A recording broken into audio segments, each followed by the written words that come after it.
Gelanggang sabung ayam di Jalan Musiraya, Lorong Karya Sakti, RT 01 RW 01, Kelurahan Sialang, Kecamatan Sako, Palembang, diobrak-abrik oleh tim Beguyur Bae, unit Ranmor Satreskrim Polrestabes Palembang. Pemilik lapak dan 3 pemain, 2 ekor ayam jago dan uang 7,5 juta rupiah diangkut ke Mapolres Tabes Palembang pada Minggu 19 Desember sekitar pukul 13.30 menit.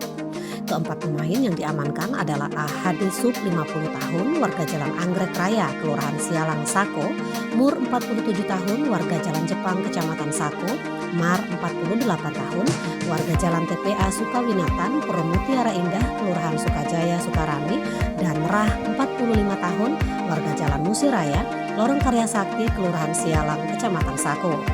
Kasat Reskrim Polrestabes Palembang, Kompol Tri Wahyudi mengatakan penggerebekan bermula dari laporan warga yang resah dengan aktivitas judi sabung ayam tersebut. Saat ini keempat tersangka telah diamankan di Mapolrestabes Palembang dan akan diproses sesuai hukum yang berlaku.